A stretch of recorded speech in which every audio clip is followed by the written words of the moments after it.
Can a small amount of water inside a tire change the fate of an entire championship?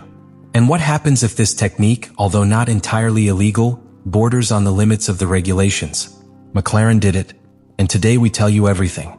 The turning point came after the last practices of the year, where teams like Red Bull and Ferrari began to notice a pattern that they could no longer ignore. The McLarens in hot track conditions showed a thermal consistency in their tires well above average. Where other teams struggled with overheating, Norris and Piastri managed to maintain the pace without drastic drops in performance. What was most puzzling was how they achieved that stability without any type of visible intervention from the pit wall. This set off all the alarms. Immediately, the technical sections of the FIA were alerted. What came next was an investigation against the clock during the last postseason tests.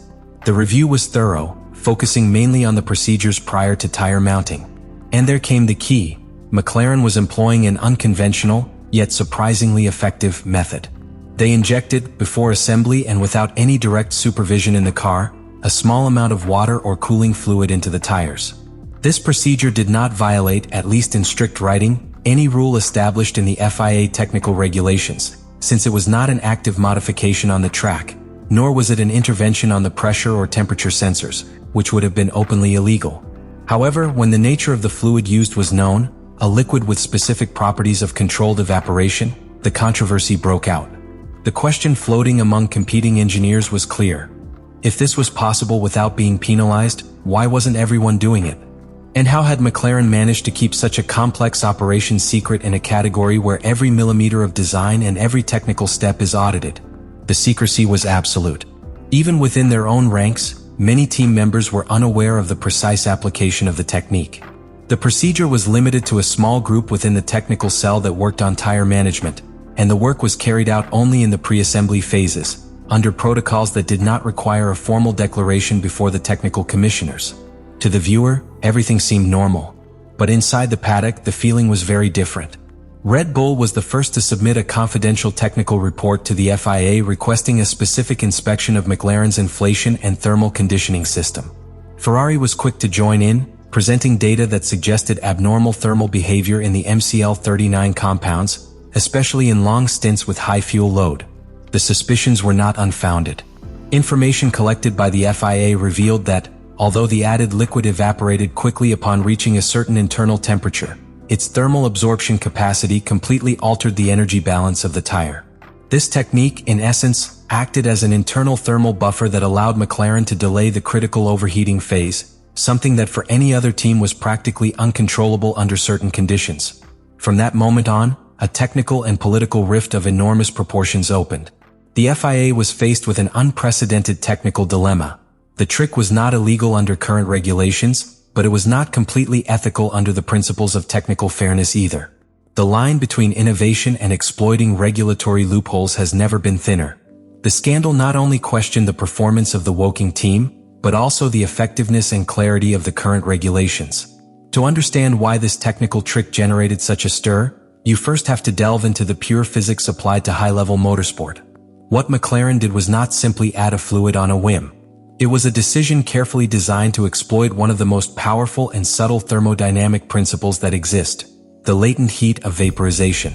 When we talk about tires in Formula One, what really defines their performance is not only the temperature of the external surface, but the bulk temperature, that is, the temperature of the entire body of the tire, carcass, internal structure, tread, and even the pressurized gas inside the chamber. This internal temperature determines the behavior of the rubber, its grip, its ability to remain stable, and above all, its resistance to wear. This is where McLaren executed their masterstroke. The team discovered that by introducing a tiny amount of distilled water or even a synthetic fluid with specific properties into the tire, they could generate a kind of invisible thermal barrier. This barrier was nothing other than the effect generated when that liquid, upon reaching approximately 100 degrees Celsius or more, changed state, from liquid to vapor. During this process, the energy necessary to transform that liquid into gas was absorbed directly from the closest environment, the inner casing of the tire. That is, the water evaporated inside the tire, stealing heat from the rubber and stabilizing its temperature. It was not an active cooling system, but rather an extremely efficient and completely passive energy transfer. The result was brutally effective. Where other teams saw how the heat increased unstoppably after just a few laps, forcing the drivers to lift their feet, take care of the rubber, or even enter the pits early. The McLarens maintained their performance for longer. With less internal temperature, their tires lasted longer, had less graining, and could attack for more laps in a row without the car becoming unmanageable. This blurred line between legal and illegitimate was what turned this stunt into a media bomb.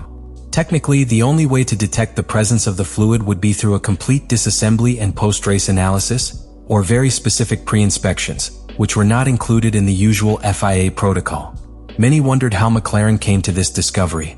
And the answer may lie at the intersection of two worlds: the team's experience in advanced thermal simulations, including CFD applied to tires, and collaborations with technical suppliers working on aerospace materials, where these types of passive cooling systems are relatively common.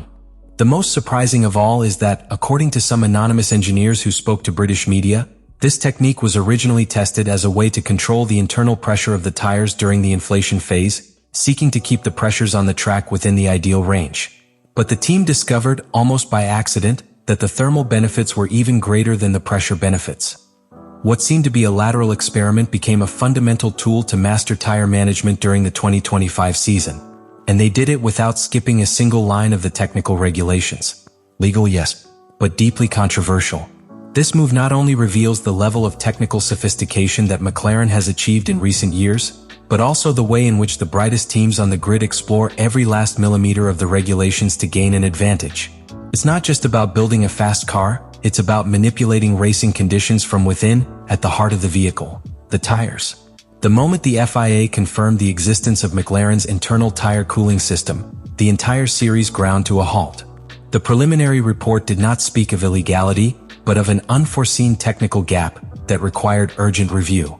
This ignited an institutional war at the heart of Formula One. On the one hand, the most advanced technical innovation. On the other, the fundamental principle of competitive equity.